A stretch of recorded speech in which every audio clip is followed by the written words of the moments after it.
আল্লাহর কথায় কোনো সন্দেহ নাই, নেতার ঘোষণা দিব একরকম, বাজেট হয় আর একরকম। তো আল্লাহর ঘোষণায় কোনো সন্দেহ নাই। আমি আয়াত কানা আবারও শুনাই। আল্লাহ বলেন, ইয়া আইয়ুহাল্লাযীনা আমানুত্তাকুল্লাহা ওয়াবতাগু ইলাইহিল ওয়াসিলা ওয়াজাহিদু ফি সাবিলিহি লাআল্লাকুম তুফলিহুন। আল্লাহ বলেন, ও ঈমানওয়ালা, নাম বলেন নাই আব্দুর রহমান, আব্দুল্লাহ, আব্দুল সত্তার। দুনিয়ার জমিনে একজন মানুষ যখন রিক্সা চালায়, তারে সাধারণত একজন মানুষ তারে গাড়িওয়ালা বা রিক্সাওয়ালা ভাই ডাক দেয়। যিনি অটোর সাথে সারাদিন কাটায় দেন তারে অটোওয়ালা ভাই, যিনি ফলের দোকানদারি করেন তারে ফলওয়ালা ভাই। অর্থাৎ যার সম্পর্ক যেই বস্তুর সাথে বেশি হয়, তার ওই বস্তুর সাথে তার নাম লেগে যায়। আসমানের নিচে জমিনের উপরে সব মানুষ ঈমানওয়ালা না। যারা ঈমানওয়ালা, আল্লাহ এদেরকে বলেন, ইয়া আইয়ুহাল্লাযীনা আমানু। বড় আদরের না। আল্লাহ বলেন, ও ঈমানওয়ালাগণ, ও ঈমানদারগণ। আয়াতের শেষে তিনি ঘোষণা দেন, লাআল্লাকুম তুফলিহুন। তোমরাই সফল, তোমরাই বিজয়ী। নিশ্চয়ই নিশ্চয়ই তোমরা সফল। দুনিয়াতেও তোমাদের রাজত্ব, আখিরাতেও তোমাদের রাজত্ব। দুনিয়ার জমিনেও তোমাদের উপরে কেউ আঙুল ঘুরাইতে পারবে না, চোখ ঘোরাতে পারবে না। এবং আখিরাতে তো অন্যরা কোন, দুনিয়াতে যাই হোক সূর্যের আলো পাইব, তোমাদেরকে মাইনে চলতে হবে। আসমান জমিন আল্লাহ, মুমিন মুসলমানরা, ইমানদাররা আল্লাহর প্রতিনিধি। জমিনের ভিতরে, জমিনের উপরে আল্লাহর প্রতিনিধি কারা? ইমানদার যারা। আসমান জমিনের মালিক আল্লাহ। এই ইমানদারদেরকে জমিনের মালিকানা এমন ভাবে দিছেন, বিদর্ভী বেঈমানেরাও জমিনের উপরে থাকতে পারবে, তবে ইমানদার অর্থাৎ আল্লাহর প্রতিনিধিদেরকে মাইনা থাকতে হবে, খাজনা দিয়া থাকতে হবে, এদের কথা শুনে থাকতে হবে। কিন্তু উল্টা দেখতেছি আমরা ভিন্ন। বর্তমান সময়ে দেখা যায় আল্লাহর ঘোষণায়, আল্লাহর বন্টনে বাঘ সিংহ করে মাতাব্বরি, বনের রাজা হওয়ার কথা সিংহ। কিন্তু বর্তমান সময়ে দেখা যায় উল্টা চলে, বনের রাজা কেক শিয়াল। শিয়ালেরা রাজত্ব করে, সিংহরা চুপসে গেছে। কারণটা কি? কারণটা কি? কোন জায়গায় গন্ডগোল? আল্লাহ যে ঘোষণা দিলেন দুনিয়ার রাজত্ব তোমাদেরকেই দেওয়া হবে, আখিরাতের জান্নাতও তোমরাই পাইবা। দুনিয়ার রাজত্ব যে আল্লাহ আমাদেরকে দিবেন, এই ঘোষণা দিয়েই শুধু ছেড়ে দেন নাই। প্র্যাকটিক্যাল সব জমিনে তাকায় দেখেন দুনিয়ার মানচিত্রটা। এই পৃথিবীর চলে যেই বস্তুগুলো দিয়া, আমরা তো খেয়াল করি আমেরিকার দিকে তাকাইলে ওদের বিমান, যুদ্ধ বিমান বেশি, আমরা কম। উপরে দেওয়া, পাশের দেশ ইন্ডিয়ার দিকে তাকাইলেও তারা উপরের শক্তি অনেক বেশি। কিন্তু সরজমিনে যদি স্থল যুদ্ধে আসে, স্থল যুদ্ধে যদি আমাদের সেনাবাহিনীর সাথে যে কোনো রাষ্ট্রের সৈনিকরা আসো, বাংলাদেশের সেনাবাহিনীর সাথে পৃথিবীর যে কোনো সৈনিকরা আসুক না কেন, বিশেষ করে অমুসলিমরা, এই বীর সন্তানদের সাথে স্থলযুদ্ধে একদিন তো দূরের কথা, আধা দিনও টিকবে না। কিন্তু উপরে দেখা লাগে, এই জন্যই আমরা জুসে গেছি। সিংহ এখন দুর্বল। কারণটা কি? এই এত বিমান যে তারা বানাইলো, এত শক্তি পাইল কই? আল্লাহ না আমরারে দেওয়ার কথা, তারা শক্তি হইল কেমনে? মুসলমান ইমানদার ভাইরা আমার, এই পৃথিবী পরিচালিত হয় যে সমস্ত বস্তুর মাধ্যমে, লক্ষ্য করে দেখেন মুসলমানদের হাতেই আল্লাহ পাক ওই বস্তুগুলোর মূল সম্পদটা মুসলমানদের হাতে দিছেন। লক্ষ লক্ষ বিমান তখন উড়ব কেমনে? তেল ছাড়া। তেলের খনি মুসলমানদের হাতে বেশি। আল্লাহ শুধু ঘোষণা দিয়ে থামেন নাই, আল্লাহ রব্বুল আলামিন দুনিয়া পরিচালনার সম্পদ দৌলত মুসলমানদেরকে দিয়েছেন। আমরার উল্টা পাল্লা চলা, আমরার উল্টা পাল্লা চলা কেমন? দুনিয়ার জমিনে কোন একজন মানুষ যদি রোগী হয়, ডাক্তারে প্রেসক্রিপশন দিব, নেও এই ওষুধ এমনি এমনি খায়। ডাক্তারে কইছে একবার খায়, আর একবার ভালো হইব। ভিটামিন সিরাপ দিছে, একটা শরীর দুর্বল।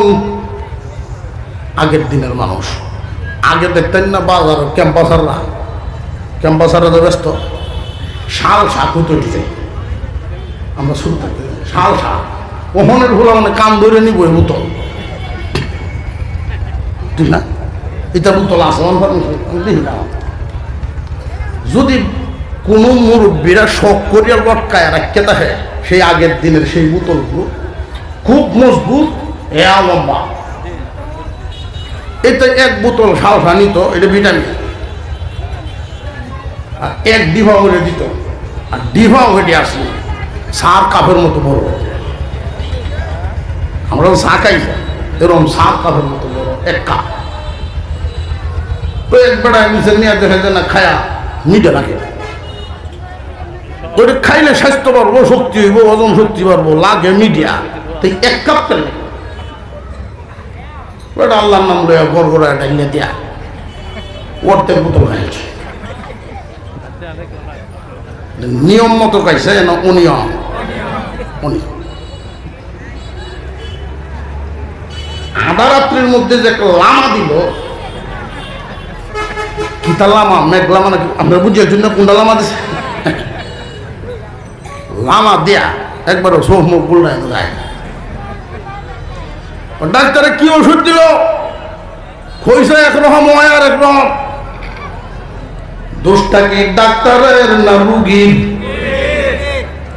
আল্লাহ পাক রব্বুল আলামিন মহান মৌলাই করিম যে ঘোষণা দিলেন, ও ঈমানওয়ালা, তোমরা সফল কাম, তোমরাই বিজয়ী, চিন্তার কোনো কারণ নাই। পারিবারিক ভাবেও তোমরা সফল, সামাজিক ভাবেও তোমরা সফল, আঞ্চলিক ভাবে তোমরা সফল, রাষ্ট্রীয় ভাবেও তোমরা সফল, আন্তর্জাতিক ভাবেও তোমরা সফল, দুনিয়াতেও তোমরা সফল, আখিরাতেও তোমরা সফল। কিন্তু বিনা শর্তে না। আয়াতের মধ্যে আল্লাহ ডাক দিলেন ঈমানওয়ালা বলে। আয়াতের শেষাংশে আল্লাহ বলেন লাআল্লাকুম তুফলিহুন, তোমরা সফল, তোমরা বিজয়ী। কিন্তু মাঝখানে তিনটা শর্ত আছে। আল্লাহ যে সফলতার ঘোষণা দিলেন, বিনা শর্তে না তিন শর্তে? যেই যুগের মানুষদের কাছে সংখ্যা কি পরিমাণ এটা উল্লেখ নেই। কারণ শক্তি তোমার না থাকতে পারে, অস্ত্র শস্ত্র তোমার না থাকতে পারে, ক্ষমতা তোমার না থাকতে পারে, কিন্তু যিনি আদেশ দিয়েছেন, আসমান জমিনের মালিক যিনি, উনার আছে না নাই? আছে। আমার তো দুর্বল ফিরে সন্দেহ আছে কোন? সন্ধ্যা ব্যক্তির আমার দায় যদি আমরা দুর্বল করে মনে করবো, প্রতি বছর হুজুরায়া রাজীবপুরি মাগরিবের উপরে বয়, আর এমনি খালি মানুষ চিল্লা যায়। আমরা যে মাঠ ভরিয়ে যাই গিয়া এটা বুঝে নিলাম না বাজার বসে বাজারে সব দোকানদাররা বুঝতে হচ্ছে না আগের থেকে খেলা শুরু হয়ে যায়। রব্বুল আলামিন বিনা শর্তে সফলতার ঘোষণা দেন নাই, শর্ত দিয়ে দিচ্ছেন। কয়টা শর্ত? আরো জোরে জোর হয়েছে না?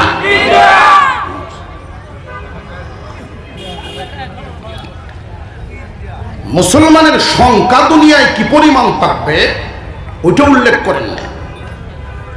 ওই ইমানওয়ালা তোমরাই সফল হবে। সংখ্যা কম না বেশি এটা উল্লেখ নেই, শর্ত উল্লেখ। সংখ্যা উল্লেখ না শর্ত উল্লেখ? শর্ত উল্লেখ। আল্লাহ বলেন ইয়া আইয়ুহাল্লাযীনা আমানুত্তাকুল্লাহ। এক নাম্বার, ও ঈমানওয়ালা তোমরাই সফল কাম হবে, তোমরা বিজয়ী হবে। এমন কোন জাতি নাই, এমন কোন ক্ষমতাবান বীর বাহাদুর এই জমিনে নাই। কারণ তোমরা আমার, আমি তোমাদের। বাকি সব যারা থাকবে তোমাদেরকে মাইনা থাকতে হবে। কেউ তোমাদের দিকে চোখ রাঙাতে পারবে না, আঙুল তুলতে পারবে না। তিনটা শর্ত মাইনা দুনিয়াদারি করবা। এক নাম্বার ইত্তাকুল্লাহ, এক নাম্বারে আল্লাহর ভয়। আসমান জমিনের মালিক যিনি, উনি ঘোষণা দিলেন তোমাদেরকে যিনি বানাইছেন, তোমাদেরকে যিনি লালন পালন করেন, তোমাদের পূর্বপুরুষদেরও যিনি বানাইছেন, আসমান জমিন দিছেন, তোমাদেরকে নিয়ামত দিয়া রাখছেন, সেই আল্লাহকে ভয় করো। এটা এক নাম্বার সওয়াব। আল্লাহর ভয় আমাদের অন্তরে আছে না নাই? যার যেমন আছে এমন আটটা সুজা হইলে একটু তুললাম যদি কার কার আছে। অনেক ব্যক্তি রয়েছে পুরাপুরি নাই। মাশাআল্লাহ, আমরা বাস, আমরা বাস। আল্লাহর ভয় আমাদের অন্তরে আছে। উদাহরণ নাই, সুজা সুজি অ্যাকশন। সুজা প্রশ্ন করে আপনারা উত্তর দিবেন। আমরা এখানে যারা আছি সবাই তো আর বাজারে বাসা বাড়ি না, প্রত্যেকের এলাকায় মহল্লা মহল্লায় বাড়ি। আমাদের মহল্লার মসজিদগুলোতে জুমার নামাজে যেই পরিমাণ মুসল্লি হয়, ফজরেও এই পরিমাণই হয়। আপনাদের তুললাম জুমার নামাজ ফরজ, ফজর কি সুন্নত? যেই যুগের মানুষ আল্লাহকে ভয় করবে, যেই এলাকার মানুষ, যেই মুমিনরা আল্লাহকে ভয় করবে, ফজরের জামাত আর জুমার জামাত সমান বরাবর হবে। বরং তুলনামূলক ভাবে জুমার চাইতে ফজরের ফজিলত বেশি। জুমার নামাজে যাওয়ান যেমন সহজ, ফজরে যাওয়ান এমন সহজ না। কঠিন দেখে অনেক সময় মুয়াজ্জিন বা ইমাম সাহেব একলা করে 1000-1500 বুড়ের মহল্লা একলা করে। অথচ জুমার দিন ঠিক এই মসজিদের কেশিয়ার যে সভাপতি, যে এলাকার সবচেয়ে বড় মিস্টার, যে আমি নাম তুছি মিস্টার, তুতা দায়িত্ব হয়েছে না মসজিদের সভাপতি হয়েছে। মিস্টার শুক্রবার দিন ফজরের তাজান যেদিন গত মঙ্গলবার দিন আসসালাতু খায়রুম মিনান নাওম কইস লাগি না, মনে রাখছে। অত যায় না বুঝতে না, এটা মনে রাখছে। অর্থাৎ ইমাম সাহেব সবসময় যাতায়াতের হলো। মুসলমান ইমানদার ভাইয়েরা আমার, এক নাম্বার পরীক্ষা হয়ে গেল। লক্ষ্য করে তাকায় দেখবেন আল্লাহর ভয় মুমিনের অন্তরে কম না বেশি, বেশি না কম, লক্ষ্য করে দেখবেন।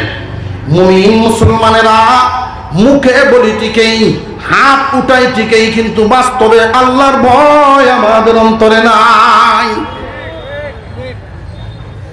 যদি থাকতো, আল্লাহর ভয় আছে না নাই, আপনার ভিতরেও আছে কিনা, আমার ভিতরেও আছে কিনা, কখন আসবে এটা শিখবো কেমনে? একটা পয়েন্ট, একটা সীমা রেখা দিয়া দেই। 1000 বার হাজারি তসবি একটা আনছে মক্কা শরীফ তো বেওয়াইরে দেন আইছে, যে সময় সপ্তাহে হাজারি তসবি বলে, আর যে সময় দাওয়ামারি লাগে এই সময় নামাজ নাই, নামাজ পড়ে না, দাওয়ামারি করছে। রাত্রে 10টার সময় লজিঙ্গ তাই উনি কাত কামাতে ছিল ওনা যায় একামত, তো বাল্লা বাড়া রাইতে করতেছে মুরব্বী মানুষ, ওমা একটু পরে 5 মিনিট পরে আবার কাত কামাতে ছিল, 2বার, আরেকবার 3বার। আমি আর কইছি চাচা ইয়ে তো তা কাত কামাতে চালা গীতা তুমি উন্নের চলো কইছি ফজরের ভোরে যাবে ইসলাম, আর বাড়ি পেতেছি না, কামলার উল্লাহ জোর আসর মাগরিব এই 3 ওয়াক্ত আউট হয়ে গেছে। এজন্য সারা দিনের কাজ কামাতে ছিল সবাই কানে রয়েছে। আর যে সময় অফ সপ্তাহে 1000 তসবিহ। মুসলমান ইমানদার ভাইয়েরা আমার, আল্লাহর ভয় আপনার আমার ভিতরে আছে কিনা এটা বুঝবেন কেমনে? কার ভিতরে আল্লাহর ভয় আছে, কি পরিমাণ আছে? কার ভিতরে আল্লাহর ভয় আছে? ইত্তাকুল্লাহ, এই আদেশ, এই হুকুমের প্রতি কার কার আমল আছে এটা বুঝবেন কেমনে? শর্টকাট একটা শব্দ আপনাদের জবানে নিজেরা উচ্চারণ করেন, ফরজ ওয়াজিব ছাড়ে না, হারাম কাজ করে না। ফরজ ওয়াজিব ছাড়ে না, হারাম কাজ করে না। আল্লাহ পাক রব্বুল আলামিন যেই যেই বিষয়গুলো ফরজ করেছেন, ওয়াজিব করেছেন, কোরআন হাদিস দ্বারা যেগুলো প্রমাণিত ফরজ ওয়াজিব, এই ফরজ ওয়াজিব আল্লাহর বান্দায় ছাড়ে না। এতে যদি কামলা 10টাও বারানি লাগে গৃহস্থী তুলতে গিয়া, তবু নামাজ ছাড়ত না। রোজার মাসও দাওয়ামারি, রোজার মাসও রোয়া, রমজান মাস গৃহস্থী উঠাইতে গেলে রোজা রাখা বড় কষ্ট হয়, জিহ্বাটা বেরিয়ে যায়।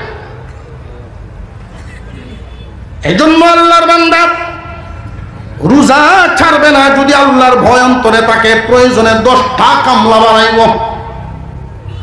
কম কম করে কাজ করব। দুনিয়ার এত আয় করার দরকার নেই, পরকাল হবে ঠিকঠাক, দুনিয়া হোক ঠিক টুকটাক। অর্থাৎ ফরজ ওয়াজিবের সাথে কোনো আপোষ নেই। ফরজ ওয়াজিব ছাড়বে না, হারাম কাজ করবে না। মানুষে দেখুক আর না দেখুক, আল্লাহর হুকুম, আল্লাহ নিষেধ করেছেন এই কাজটা করা যাবে না। এতে যদি আত্মীয় স্বজন, বন্ধু বান্ধব, এলাকার মুরব্বীরা সহ বন্ধু বান্ধবরা তার থেকে দূর হয়ে যায়, বহু ক্ষতি হয়ে যায় এই কামরাত না গেলে। কিন্তু বান্দা তাকায় দেখে এই কামজে যাইমু, আল্লাহর নিষেধ আছে। আল্লাহ নিষেধ করেছেন এমন কাজ করে না, অর্থাৎ হারাম কাজ করে না, ফরজ ওয়াজিব ছাড়ে না। যেই ব্যক্তি যেই পরিমাণ ফরজ ওয়াজিবের প্রতি আমল করে, যেই পরিমাণ হারাম থেকে বেঁচে থাকে, ওই মানুষটার ভিতরে ওই পরিমাণই আল্লাহর ভয়। বুঝে আসতেছে? ইয়া আইয়ুহাল্লাযীনা আমানুত্তাকুল্লাহ, আল্লাহকে ভয় করো, আল্লাহকে ভয় করো। দুনিয়ার কোন রাষ্ট্রকে ভয় করার দরকার নাই। তুমি ইমানদার মুমিন, ডাক দিয়েছেন কে? ঈমান ওয়ালু,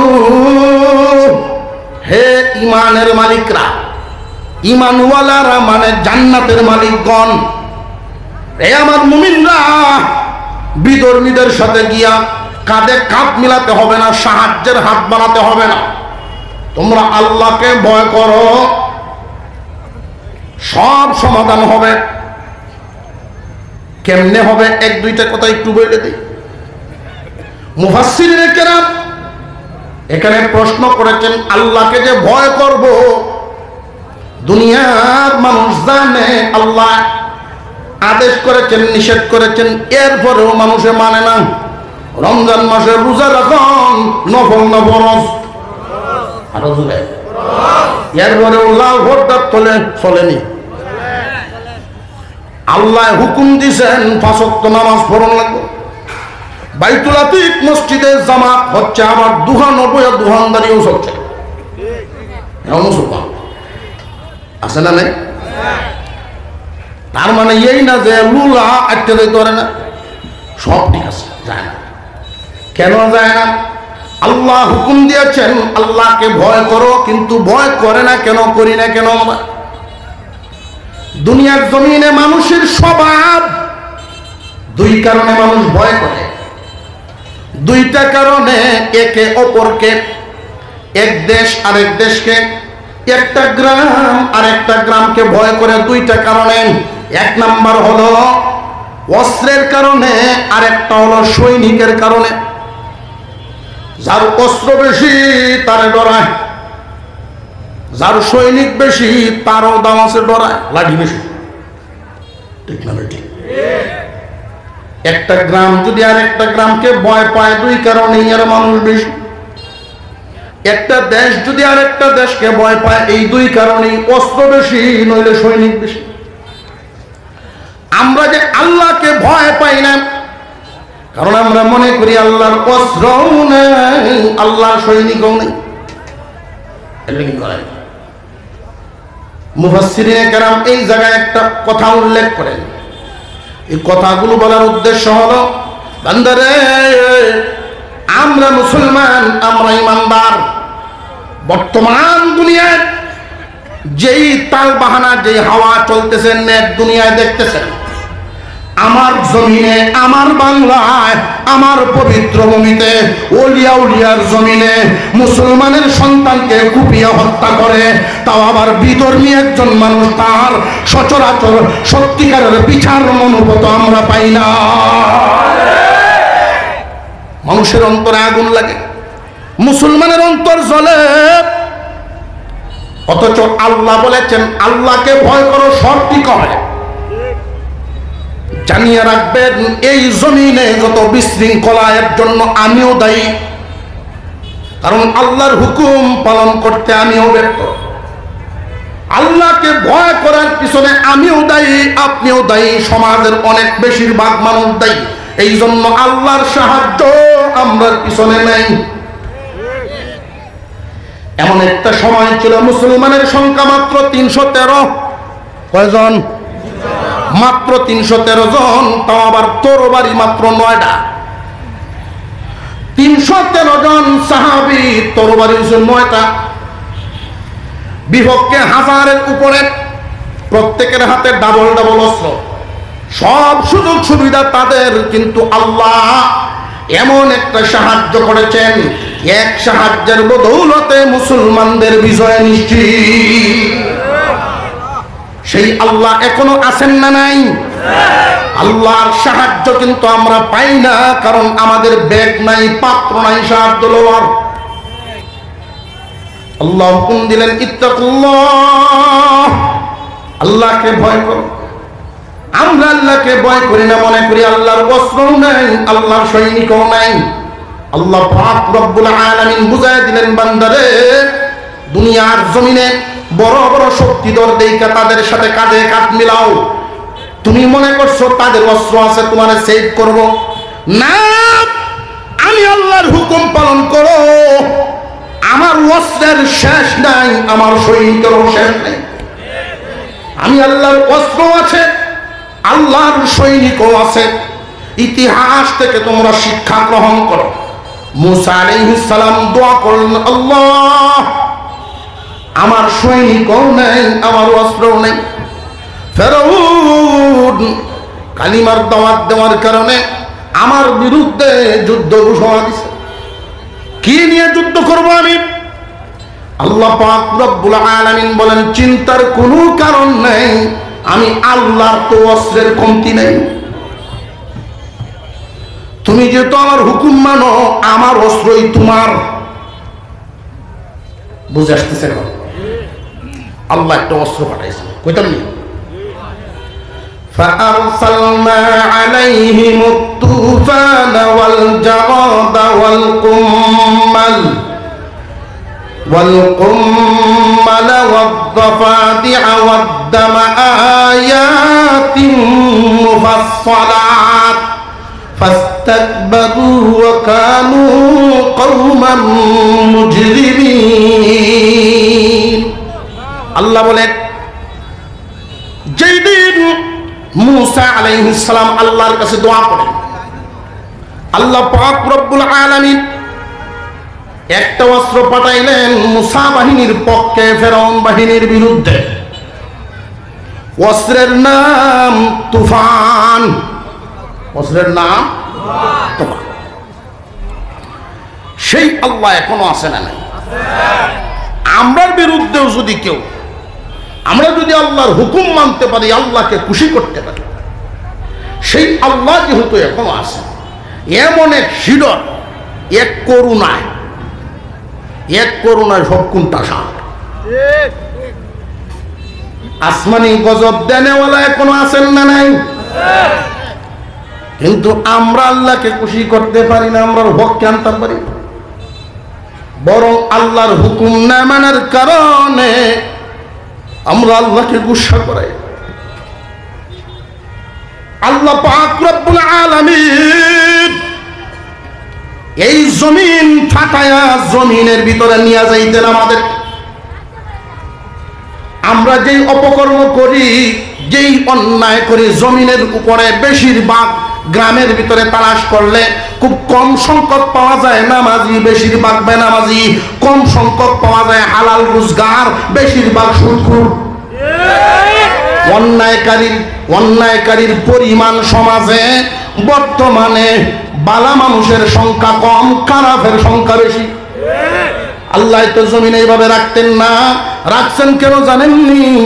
আপনার আমার পয়গম্বর ইন্তেকালের আগে আল্লাহ রাব্বুল আলামিনের কাছে দরখাস্ত জানিয়েছেন, আল্লাহ আমি থাকবো না, আমার উম্মত মারা মুরগির বাচ্চাগুলো যেইভাবে সেউ সেউ করে কাঁদতে থাকে, আমি যেই দিন থাকবো না, আমার উম্মতের অবস্থা যেমন হবে। আল্লাহ তোমার কাছে দরখাস্ত করি, গুসা হয়ে রাগান্বিত হয়ে আমার উম্মতকে একসাথে ধ্বংস করে দিও না। আসমানি গজব দিয়া একসাথে ধ্বংস উম্মতে মুহাম্মাদি হবে না, নবীজির দোয়া আছে। মাঝে মাঝে ধাক্কা শিক্ষার লাগে, ঠিক হল। দেখবেন নিজের হুদ যখন বাপের কথা শুনে না, বাপের হুকুম মানে না, তখন শাসারে আনে, মামুরে আনে, শাশুড়ির যাও, তোর কথা হন ডাক গয় শুনে না, তখন মামু শাসায়রা তুই তার না। আল্লাহ পাকের হুকুম অমান্য হচ্ছে মুমিন, এই জন্য কাফের আনায়, বুঝাইতেছে? কাফেররা মাঝে মাঝে শাস্তি হবে, নইলে আল্লাহ পাক রব্বুল আলামিনের বান্দা আল্লাহর জমিনে থাকবে, বিদর নিরায়াদেরকে চোখ তুলে থাকানোর সাহস করার কথা। আমরার কানায় আল্লাহ পাক তুফান ফাড়াইছেন। এক সপ্তাহ তুফান চলছে, যেমনে বাতাসের বেগ এমনে পানির বেগ। আবার আল্লাহ নোটিশ দিয়ে দিচ্ছেন, মুসা বাহিনীর কোনো ক্ষতি হবে না, ফেরাউন বাহিনী বাঁচবে না। বাড়ি ঘর সব লন্ড বন্ড, এমন হালত হইছে, রান্না ঘরের ডেক বহি যদি জায়গা চালো, কি অবস্থা হয়েছে এদের হালত হয়েছে এমন। খাটের তৈরি বাড়ি ঘর লন্ড বন্ড, জমি তলায় গেছে। পাশের জমিন মুসা বাহিনীর, এর পাশেরটা ফেরাউন বাহিনীর। ওইটার ফানি বন্যা, ফসল তলে, এটার ফানি নেই। মাঝখানের কুদরতি একটা দেয়াল আল্লাহর হুকুমে হয়ে গেছে। এই সাহায্য জমিনে হয়ে গেছে। এক সপ্তাহ যুদ্ধ হওয়ার কারণে এরা এমন লেঙ্গুর ভালানি ফেলছে, সব মিললে মুসলমানের তারা সিলিন্ডার। কারণ সাহায্য পাইছে কার?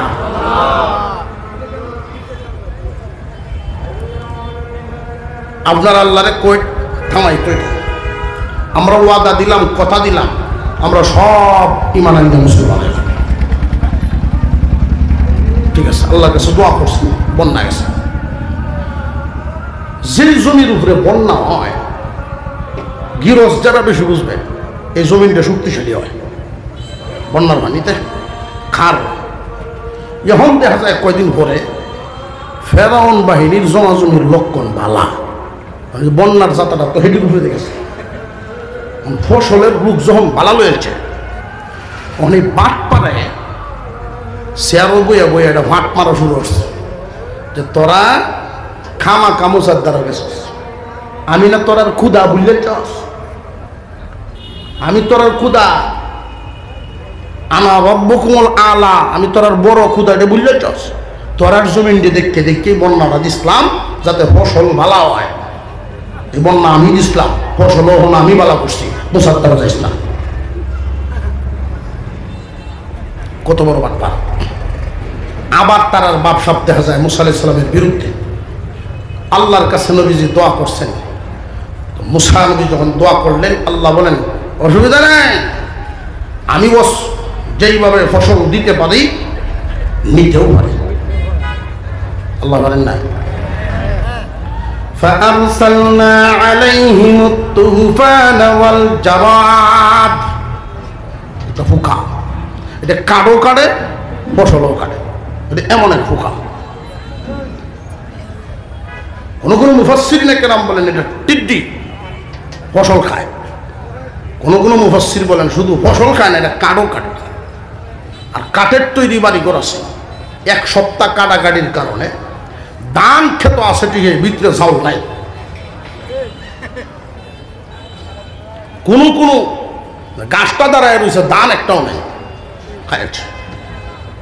আর বাড়ি ঘরের অবস্থা হইল দরজা লাগাইতো যায় খুললে ওরে এত ভিতরে শুইতো যায়, খাট ভাঙ্গে ভরে জমি শুরু হয়েছে নিকেলাটা। আল্লাহ বলেন দেহ শুধু তামসা, আমি আরেকটা অস্ত্র বাড়াইতেছি।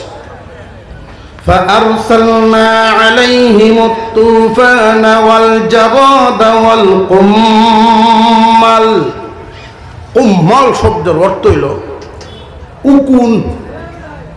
উকুন শুনুন কইতা হয় মাথা। উহুন আবার তিন জাতের, একটার নাম লিক, আরেকটার নাম হুট যাই, আরেকটা ডিগলা। আল্লাহ ডিগলাটারে ভাটাইছে, এক সপ্তাহ এমন খাওয়া খাইছে, মাথার চুল সহ বোয়া সহ বানাইছে। এখন বোয়া নাই মানুষ, বোয়া ছাড়া মানুষ দেখুন জীবনে। মিটিং ডাকছে এরা পরের দিন সকাল 9টার মিটিং, আয়না নাই, তখন নিজে নিজের চেহারা দেখতে বাইরে ঠিকঠাক করে, এই সুযোগ নাই। সকালে যখন মিটিং রওনা দিছে অমুক জায়গা গে একটারে ভাইছে খারা, এটার বোয়া নাই, দেখতে উল্টা হয়তো ওটা মানুষ না। এ দৌড়ে হেরে দেখে হে দেবে দেখে একটা 30 মাথা নাম বসে। শেষ পর্যন্ত দেখা গেল যে না এটি গজব গজব। আল্লাহ বলেন শুধু তাকায় দেখো, আমি আরেকটা পাঠাইতেছি, ওদেরকে শুধু চাপের উপরে রাখবো। তোমার বিরুদ্ধে দাঁড়াইব কখন, নিজের দৌড়ে শেষ হইতো না। فأرسلنا عليهم الطوفان والجراد والقمل والضفادع। জাফাদিয়া শব্দের অর্থ হইল ব্যাং। ব্যাং। আল্লাহ ব্যাংকেও হুকুম দিলেন যুদ্ধ করো 1 সপ্তাহ। ব্যাংকের মিটিং বইছে, আগে যারা যুদ্ধ করছে প্রত্যেকেরই নিজস্ব শক্তি ক্ষমতা ব্যবহার। আমরা তো এমন এক জাতি, কামড়ও দিতে পারতাম না। ব্যাংকের কামড়ে তো হাসপাতাল, কামড় দেওয়ারও শক্তি নাই, থাপ্পড় দেওয়ারও শক্তি নেই। আমরা কেমনে যুদ্ধ করবো? আল্লাহ হুকুম দিছে। ব্যাংকের সভাপতি ভাষণ দেয়। ব্যাংকের একদম সভাপতি রেল সাথীরা মানুষ সৈনিকরা যদি যুদ্ধ করা লাগে দুই জাতের শক্তি লাগে, শারীরিক শক্তি, মেধা শক্তি। শারীরিক শক্তি মানুষের ঠিক থাকবে খাবার খাইতে পারলে, মেধা শক্তি ঠিক থাকবো ঘুমাইতে পারলে। ফেরাউন বাহিনীর সৈনিকদের খাওয়ানো বন্ধ করে দেব, ঘুমও নষ্ট করে দেব, উবাসও থাকবো, পাগল হইব। সুবহানাল্লাহ বলতেন না? আল্লাহর সৈনিক এগুলো যে দেখলাম, এগুলো যে বললাম, একটাও কিন্তু সৈনিক না, সৈনিক না, সব আল্লাহর অস্ত্র। দুনিয়ার অস্ত্র, দুনিয়ার সৈনিক যা দেখলে আমরা ডরাই, আল্লাহর অস্ত্র, আল্লাহর সৈনিক লক্ষ্য করে দেখেন। দুনিয়ার সৈনিক যদি যুদ্ধ করা লাগে অস্ত্র ছাড়া পারে না। দুনিয়ার অস্ত্র যদি যুদ্ধে কাজে লাগানো লাগে সৈনিক ছাড়া চলে না। আল্লাহ বলেন আমার অস্ত্র আছে, সৈনিক ছাড়া চলে।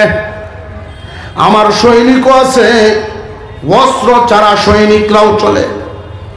আমার অস্ত্র যদি যুদ্ধ করে সৈনিক লাগে না, সৈনিকরা যুদ্ধ করলে অস্ত্র লাগে না।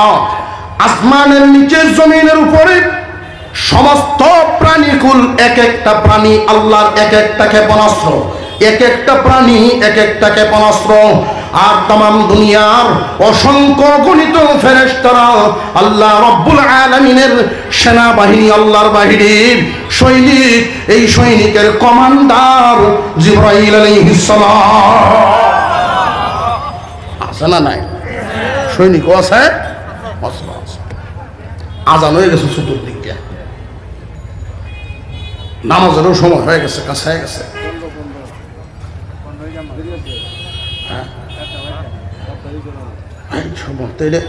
কোন আমার সাথে মিল নাই। ও আচ্ছা আচ্ছা, বাজারের মসজিদ যেহেতু ওজু যে সারতে সারতে বেশি মানুষের ব্যাপার, আগে আজান দেওয়া হয়েছে। আপনারা এই জন্য ঘাবড়াবেন না, আরো 2-10 মিনিট চলতো। অজুখানার পর্যাপ্ত ব্যবস্থা আছে আলহামদুলিল্লাহ। যাদের অজু ইস্তেঞ্জা লাগবে আপনারা ভদ্রতা রক্ষা করে সুন্দরভাবে সুশৃঙ্খলভাবে গিয়ে অজু করবেন। যার যে জুতা দিয়ে যার যে নিরাপত্তায় রাখবেন, নইলে চুরি হইব, পরে বদনাম হইব। আমরা হুজুররা সব জমাইল, জুতা চুরি হইলে আমরা এখনো সেই জায়গায় যাইতে পারতেছি না। জুতা দিয়ে আল্লাহর ভয় ভিতরে নাই। যদি থাকতো তাহলে আল্লাহর সাহায্য পাইত। আল্লাহ সাহায্য যদি তিনি করতে পারতেন, ওনার অস্ত্র আছে, সৈনিক আছে। ওনার সৈনিক, সমস্ত সৈনিকদের কমান্ডার জিবরাইল আলাইহিস সালাম। জিবরাইল আলাইহিস সালাম 600 পাকার অধিকারী। একটা পাকা দিয়ে যদি একটা বাড়ি দেন, লাল দলান সাদা দলান, এই হাজার হাজার যুদ্ধ বিমান কিস্তা থাকবো দেশ। কিন্তু আমরা তো বাউ ভোগ নেবো জায়গাটা। ইয়া আইয়ুহাল্লাযীনা আমানুত্তাকুল্লাহ ওয়াবতাগু ইলাইহিল ওয়াসিলা। এই যে 2 নাম্বার সবক। মুমিন দুনিয়ায়ও সম্মানী, দুনিয়ায়ও রাজত্ব পাবে, আখিরাতেও রাজত্ব পাবে। বিনা শর্তে না 3 শর্তে? শর্তই মনে আছে না? আমরা তো একটা শব্দ মাত্র ইত্তাকুল্লাহ আলোচনা করতেছি। আল্লাহকে ভয় করো, এটা 1 নাম্বার। আল্লাহর ভয় আমাদের অন্তরে কি আসেনি না? অনেক কম আছে। তো মুহ বুক নাই। বুক হবে কখন? আল্লাহর হুকুম ফরজ ওয়াজিব পালন হবে যখন, হারাম থেকে নিজেরে বাঁচাইতে পারবো যখন। ফরজ ওয়াজিব ছাড়ে না, হারাম কাজ করে না। বোঝা গেল আল্লাহর ভয় ঢুকছে ভিতরে। 2 নাম্বার সবক হলো ওয়াবতাগু ইলাইহিল ওয়াসিলা। ফরজ ওয়াজিব পালন, হারাম থেকে নিজের ফিরানোর পরে আল্লাহর নৈকট্য হাসিল করার জন্য, আল্লাহর সন্তুষ্টি হাসিল করার জন্য, আল্লাহর নৈকট্য, আল্লাহর মহব্বত, আল্লাহর দয়া, আল্লাহর নৈকট্য হাসিল করার জন্য মাধ্যম তালাশ করো। এই মাধ্যমটা কেমন? যেহেতু বাজার একটা উদাহরণ দিলাই, একটা কাপড়ের দোকান, কর্মচারী 2 জন, বেতন 10,000, ডিউটি 10 ঘন্টা, বেতন 10,000। একজনের 10 ঘন্টা ডিউটি করে 10,000 বেতন নেয়, 10 ঘন্টা ডিউটি করে 10,000 বেতন নেয়। মালিক তো তারে কিছু কইবার না, তার প্রতি সন্তুষ্ট আছেন না। কিন্তু আর একজন কর্মচারী 10 ঘন্টা ডিউটি করে বেতন 10,000 নেয়, কিন্তু রাতের বেলায় মালিক যখন একা হয়ে যায়, সে বাড়িতে যায় না, অতিরিক্ত একটু সময় মালিককে সহযোগিতা করে যায়, বাস করে যায়, গুছায় যায়, জারুতে যায়, বেতন ছাড়া। তার প্রতি কি মালিক আরেকজন যে কর্মচারী আছে তার পরিমাণ খুশি না ওর প্রতি আর একটু বেশি? এই বেশিটাই বোঝানোর উদ্দেশ্য। ওয়াবতাগু ইলাইহিল ওয়াসিলা, মুহাব্বতের সাথে ওয়াসিলা, মাধ্যম, ওয়াসিলা সিন দিয়া, এমন একটা মাধ্যম খুব মুহাব্বতের সাথে আল্লাহর নৈকট্য হাসিল করার জন্য, আল্লাহর নিকটে যাওয়ার জন্য মাধ্যম তালাশ করো। এই মাধ্যমটা তুমি এমন মাধ্যম যেটা ফরজ ছিল না এরপরেও তুমি করছো, ওয়াজিব ছিল না এরপরেও করছো। একজন মুরব্বী মানুষ রাস্তা দিয়ে যায়, ব্যাগ তুমি দেখছো মুরব্বীর মাথার বাত, তুমি যুবক দৌড়ায় গিয়ে বলো, চাচা গো দিন আমার মাথায় উঠায় দেন এই ব্যাগ। ফরজও ছিল না, ওয়াজিবও ছিল না, এই ব্যাগটা যে আপনি মাথায় উঠায় নিলেন। মুরব্বী ডাক দিয়ে কয়, বাবা তোমার বাড়ি কই? কে রে বাবা, কেমন মা তোমার জন্ম দিছে? মন থেকে যে দোয়াটা আইলো, আল্লাহ সন্তুষ্টি হওয়ার মাধ্যম, ছোট ছোট মাধ্যম। গ্রামে একটা মাদ্রাসা হয়ে গেল, গ্রামের মানুষ যার যেমন মনে চায় এমন দেয়, যে যেমন ভরে সময়ও দেয়, কিন্তু আপনি সময় এমন দেন, যখনই সুযোগ পান এমন ভাবে দেন অতিরিক্ত সময়টা মাদ্রাসা, নবীর বাগান হবে, কোরআনের মরকজ হবে, এখানে সময় বাড়ায় দেন। যাকাত দেওয়া ফরজ, হজ করা ফরজ, মাদ্রাসার বিল্ডিং হইবে, এখানে টাকা দেওয়া তোর ফরজ না, কিন্তু আপনি দিলেন কেন? আল্লাহর নৈকট্য পাওয়ার জন্য। মাদ্রাসার তালিবে ইলমেরা ঠান্ডায় পড়াশোনা করবে, গভীর রজনীতে শেষ রাত্রিতে উঠে আল্লাহর কালাম তিলাওয়াত করবে তালিবে ইলমরা। আপনার মনে হইল আল্লাহ রাব্বুল আলামিনের কালাম তিলাওয়াত করবে নিষ্পাপ মাসুম শিশুরা, এরা যেন আরামে বসতে পারে, আল্লাহ খুশি হবেন, এই আশায় আপনি কার্পেটের ব্যবস্থা করে দেবেন। এটা কি আপনার উপরে ফরজ আছে? ফরজ তো না, আল্লাহকে খুশি করার জন্য দিছে।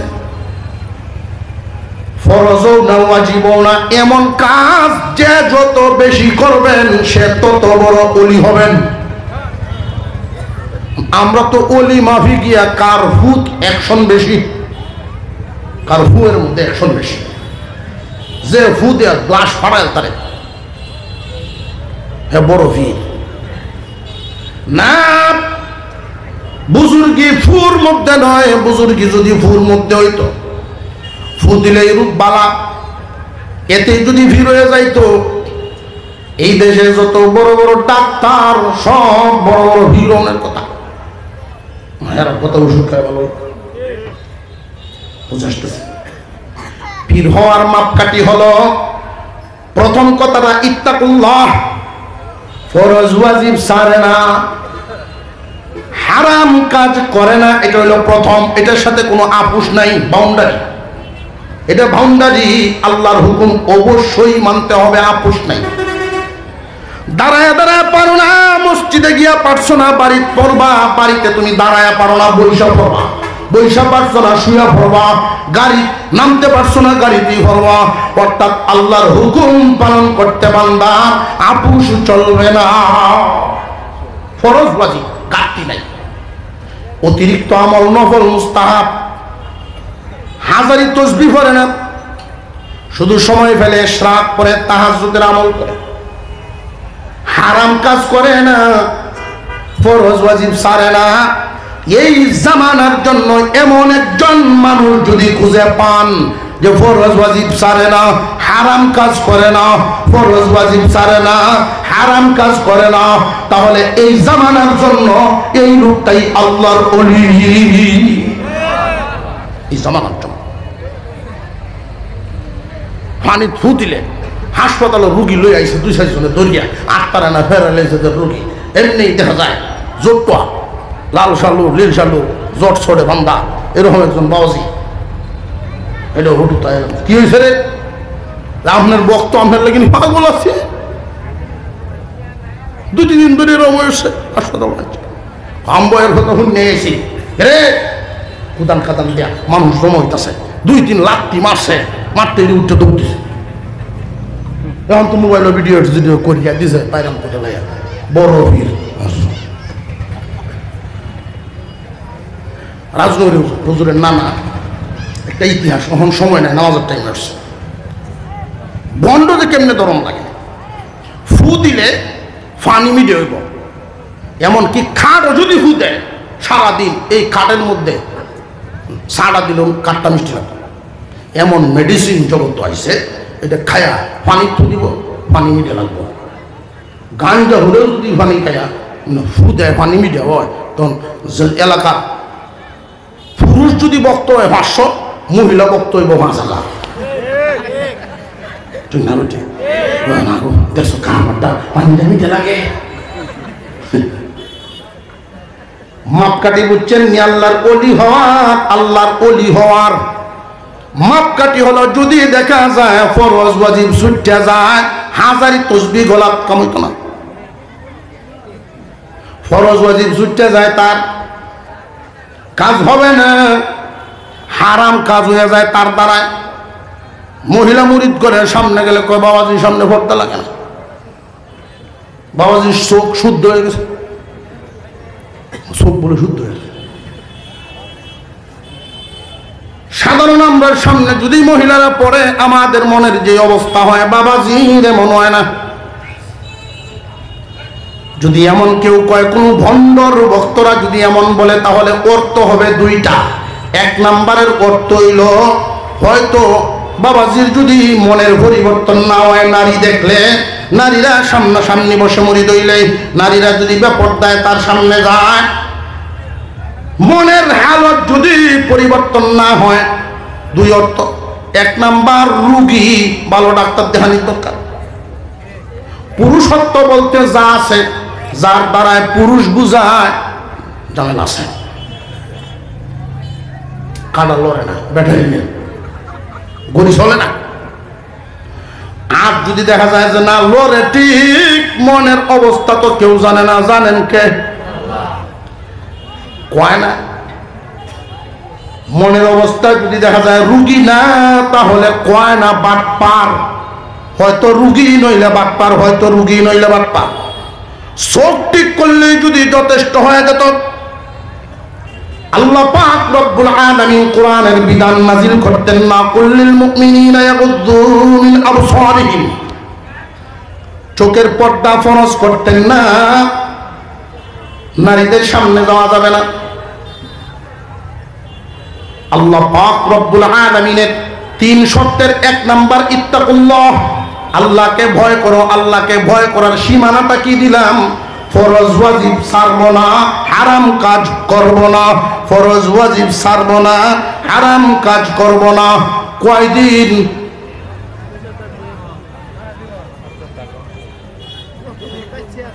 মরতাছে না, 2-4 দিন করিয়া মরণ পর্যন্ত। আল্লাহ তুমি আমাদের সকলকে আমলের তৌফিক দাও, বলুন আমিন। নফল ইবাদত করতে পারেন নাই, নফল নামাজ পড়তে পারেন নাই, আল্লাহর কাছে আসামি হবেন না, কিন্তু ফরজ ওয়াজিবের আপোষ নাই ভাই। এক ওয়াক্ত নামাজ ছাড়বেন, ৮০ হোক বা জাহান্নামে চলবেন। একটা হারাম কাজ, একটা শুধু মিথ্যা কথা বলবেন, ৭,০০০ বছর আগুনে চলবেন। রাষ্ট্রীয় বিধানে এক এক অপরাধের এক এক রকম সাজা। ঠিক তেমনি আল্লাহর কোরআনের বিধানে, হাদিসের বিধানে এক এক জাতের অপরাধের এক এক রকম সাজা। সব হারামের, সব ওয়াজিবের তবকা মাপকাঠি এক না। আল্লাহ পাক যেন আমাদেরকে আমলের তৌফিক দেন, বলুন আমিন। ৩ নম্বরটা হইল ওয়াজাহিদু ফি সাবিলি, আল্লাহর দ্বীনকে জমিনে টিকায় রাখার জন্য সর্বাত্মক প্রচেষ্টা চালায় যাওয়া। এমনকি জীবনটাও যদি দিনের জন্য দিতে হয়, দিন থাকো আমার জীবন যাও, দিন থাকো জীবন চলে যাও, জীবন গেলে জীবন পায়া, দিন জমিনে টিকায় রাখতে হবে। আল্লাহ দিনের জন্য মাল লাগলে মাল, ঘাম লাগলে ঘাম, রক্ত লাগলে রক্ত, মাল লাগলে মাল, যদি জানটাও দেওয়া লাগে ইসলাম টিকায় রাখার জন্য জান দিতেও প্রস্তুত থাকবে। এই হলো মুমিনের 3টা সিফাত। 1 নম্বরে আল্লাহর ভয়, ভয়ের মাপকাঠিটা বুঝাই দিলাম। 2 নম্বরে অতিরিক্ত আমল, ওয়াবতাগু ইলাইহিল ওয়াসিলা, যত বেশি পারেন আল্লাহ সন্তুষ্টির জন্য যত কাজ পারেন, আল্লাহ সন্তুষ্টির জন্য ফরজ না ওয়াজিব না, অতিরিক্ত কাজ, ভালো যত কাজ পারেন তত আল্লাহ খুশি হবেন। 3 নম্বরে দিন ইসলাম টিকায় রাখার জন্য মরণ পর্যন্ত সর্বাত্মক প্রচেষ্টা চালায় যাওয়া। এই 3টা সিফাত যেই যুগের মুসলমানদের মধ্যে থাকবে, আল্লাহ এদের জন্যই ঘোষণা দেন, তোমরা জমিনে সফল, আখিরাতেও সফল, জমিনেও সফল, আখিরাতেও সফল। এই 3 গুণওয়ালা যদি মুসলমানের সংখ্যা বেশি হয়, আপনাদের কি মনে হয় বিধর্মীরা চোখ তুললে তাকাই হতো দূরের কথা। হযরত উমর খেজুর পাতার ছাটায় বসতেন মদিনায়, মদিনার মসজিদ, খেজুর পাতার ছাটায় বসে খালি গায়ে বসে রয়েছেন একটা হালকা কাপড়ের টুকরা, সেখান থেকে হুঙ্কার দিতেন 1400 মাইল দূর পর্যন্ত থরথর করে কাঁপত। আল্লাহ পাক আমাদেরকে পরিবর্তন হয়ে সঠিক পথে চলার তৌফিক দান করেন, বলুন আমিন।